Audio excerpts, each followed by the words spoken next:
So how do you cause something to go from the future to the past? If I were at an intelligence agency and I heard there was a guy with the highest IQ ever recorded who was contradicting the liberal establishment agenda, I'd probably have a file on that guy.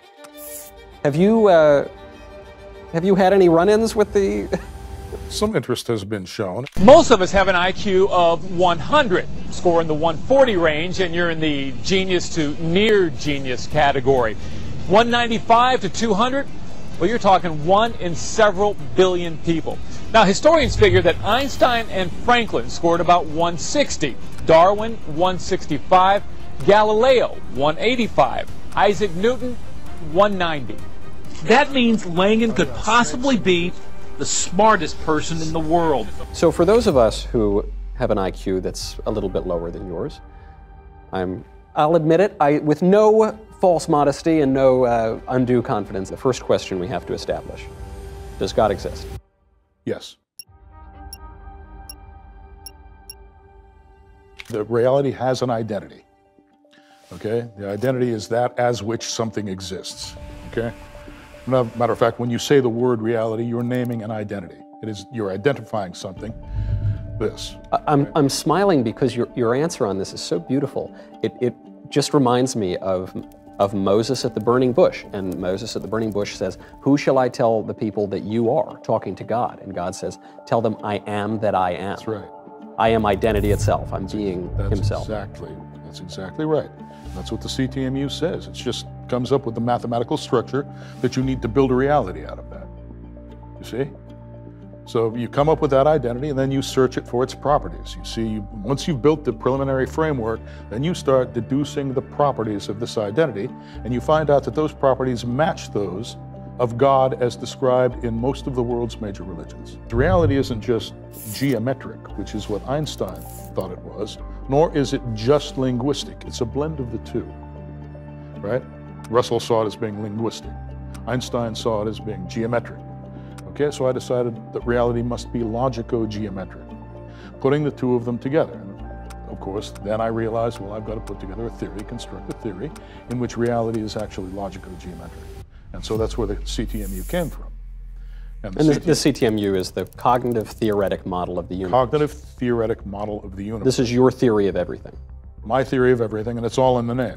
If you take a good close look at that, you've got cognitive theory, and of course you know a theory is a kind of language, theoretic language, okay? And then you've got cognitive theoretic model, you've got a model, and then you've got universe. You've got a language, you've got a universe, and then the model is the mapping between them. CTMU says those are all the same thing. All of those terms, all of those properties are distributed everywhere over reality. Reality can have only one structure once you realize that and you implement it in theoretical form. But this is so important that you're not just talking about this siloed aspect of thought, or this, philosophy over here, language over here, math over here, physics over here, but you're presenting something that is universal. Correct. Correct. Absolute and universal. To get the absolute invariance, the absolute truths of reality. Things that are true everywhere you go.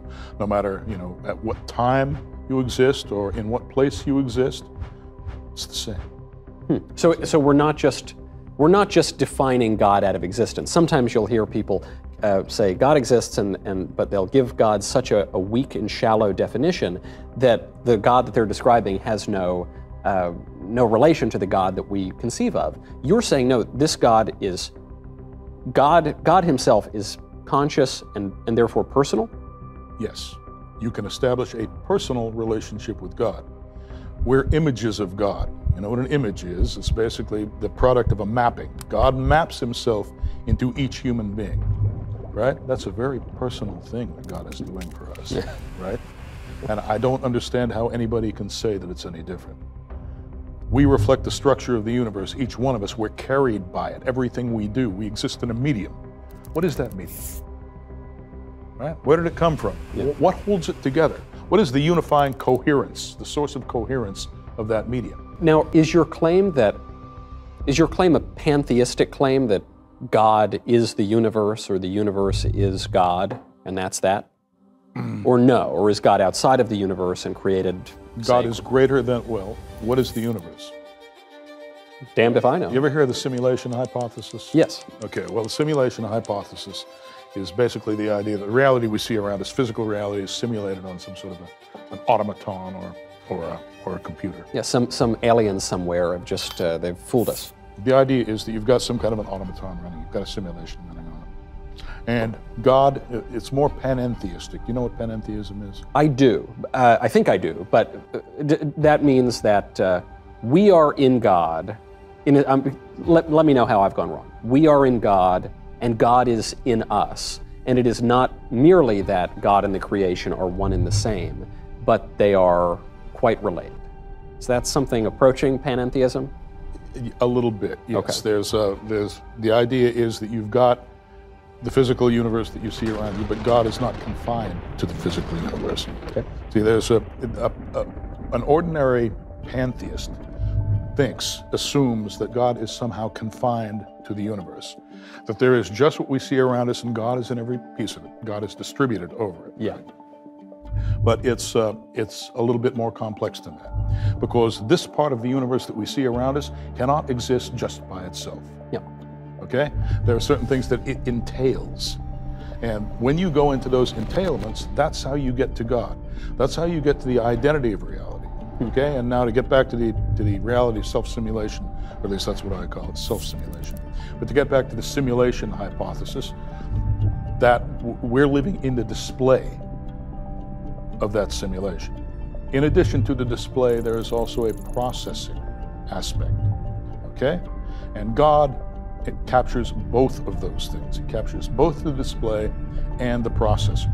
What do you mean? I hate to put it in the... Well, I mean, okay, here's the display. You realize the display contains states. Yep.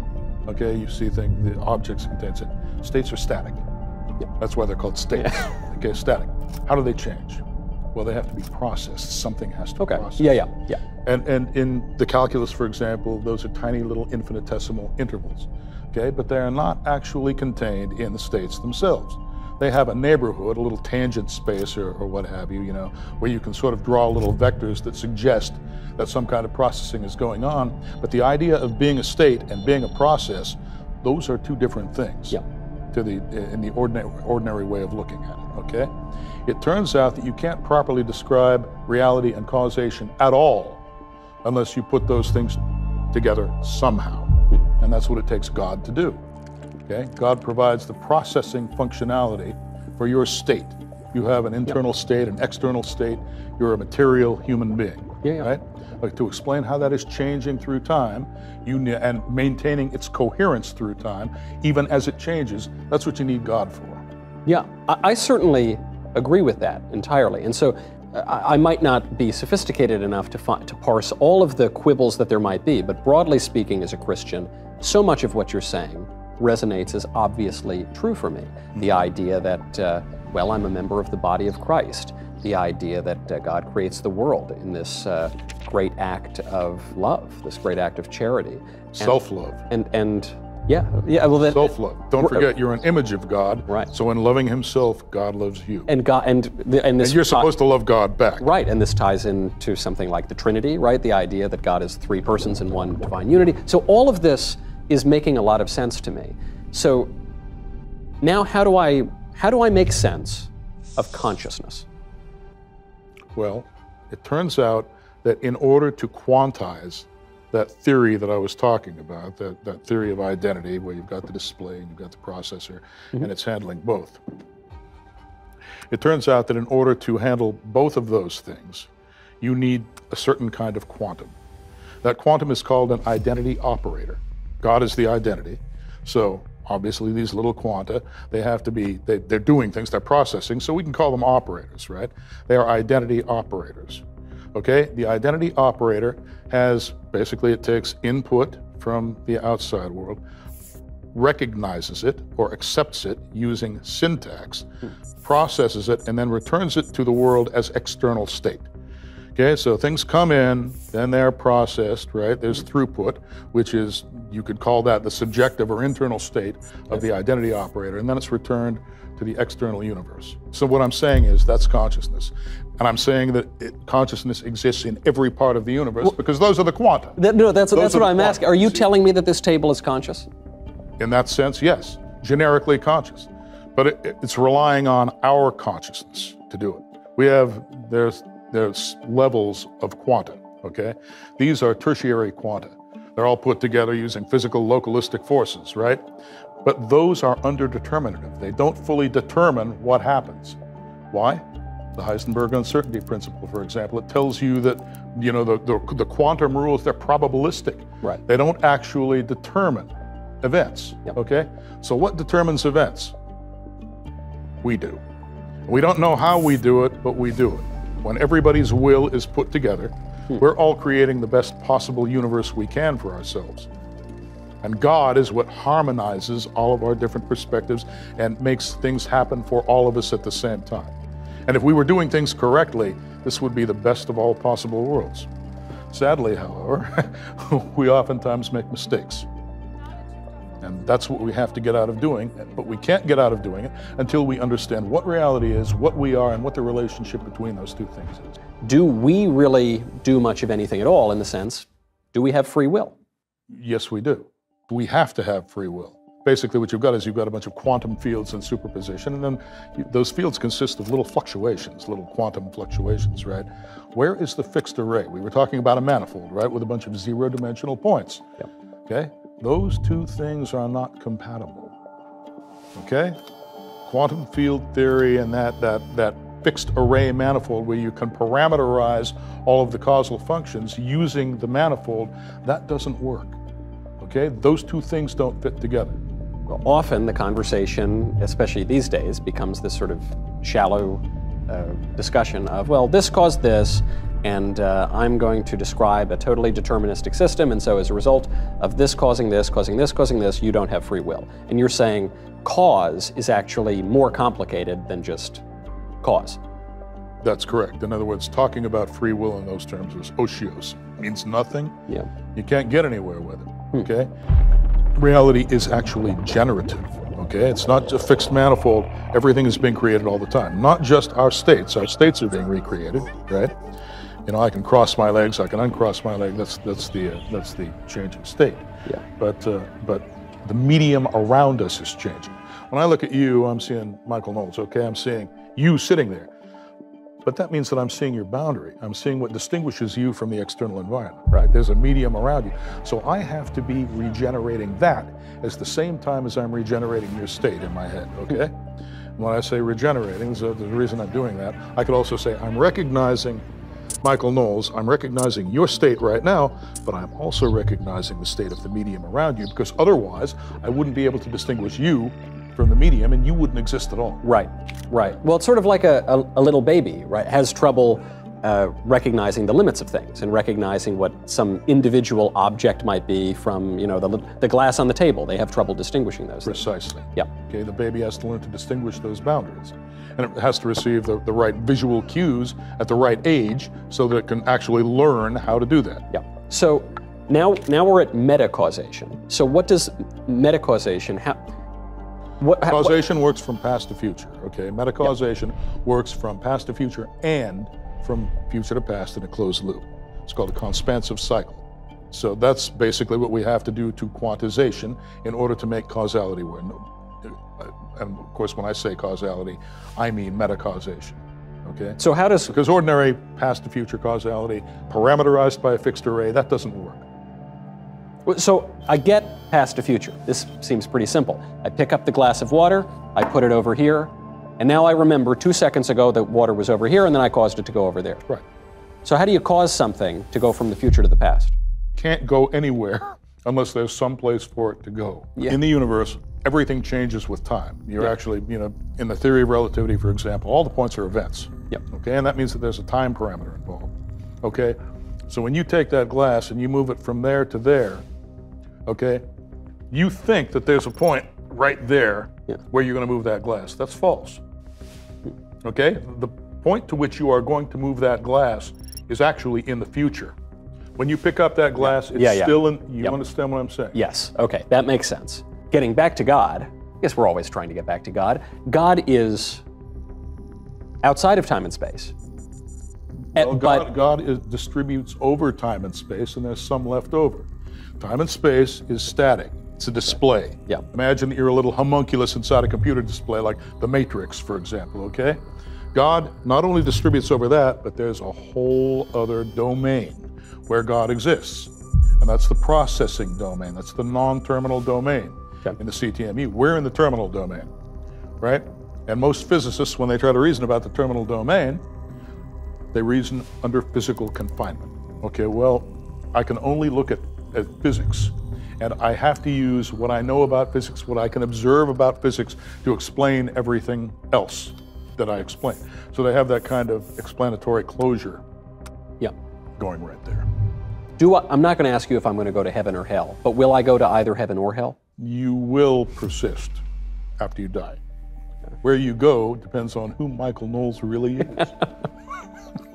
And you would know that better than anyone. Yeah, I hope I know that better than. But you're telling me I'm going somewhere. Yes. You're confident of that. I don't just evaporate. I don't just turn into oblivion. Well, you can.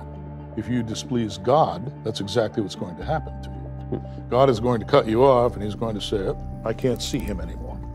He's going to turn away from you, and then you won't be able to reunite. Salvation will be impossible for you, because salvation means that God has got to pull you back into himself. Right. Okay, but God doesn't want to see you anymore. He doesn't even know you exist. He knows your physical body is there, but he's not interested anymore, because you hate him, you deny his existence, you offend him, so he's not going to look at you, right? So now what happens? Well, okay, you're dead. You still want to live. There's something in you that still desperately wants to live, so it's still going to be there. What happens now? Well, you try to create your own world for yourself, but if you're a bad person or you're an evil person, what kind of world is that going to be? It's going to be an evil world, and that's what we call hell. This is what John Milton says in The Mouth of Satan. He says, the mind is its own place, and it can make a hell of heaven or heaven a hell. Now you got it. So the things that people see when they're on psychedelics, I usually write them off and I tell people, you know, you're just hallucinating. But you're saying maybe that's not all it is. They might be seeing something real. Well, once again, what is reality? Is reality just stuff out there? No. Reality has a mental aspect, right? And once you admit that basically everything has a mental aspect, then of course what's going on in your mind is real. It takes on a kind of reality. It's not the same as physical reality. It is nevertheless real. Are angels and demons real? Yes. Yes. I think so too. God is real, angels are real, demons are real. Is the devil real? Oh, yes. Yes. Well, it has to be. You know, we were talking about Michael Knowles being surrounded by the medium, and, you know, you've got a boundary. Well, God has a boundary too. He's got a very tight boundary. He is perfect. He can't take anything resembling imperfection, right? He can't take it into himself, because that would be a contradiction. Okay, so God needs an antithesis in order to be properly defined. What is that antithesis? Anti-God, or Satan. So it definitely exists. Now, Satan isn't coherent, because, you know, he basically hates existence. Nevertheless, he gains coherence through human beings, through secondary tellers, as they're called in the CTMU. In other words, Satan can nucleate power structures, for example, things like corporations and governments, where you've got people in there that can be acquired as resources, and there's a kind of skeleton, you know, a corporate organization, a governmental, you know, organization that's holding them together, holding them in place, that can be exploited by Satan. So you're not describing Manichaeism. You're not saying there's God and then the opposite of God, and there's some maybe equivalence between the two. You're saying that God, obviously there is an antithesis. Christ has an antichrist, but that it's incoherent. Are you saying that he sort of that the devil sort of lacks substance, or that's why he needs the humans? I'm saying the devil lacks coherence. Coherence is what brings everything into superposition, right, with itself. In other words, it allows something to, this is going to sound a little bit paradoxical, allows something to communicate non-locally with itself, right? All of its possible states are in superposition. They exist all at once.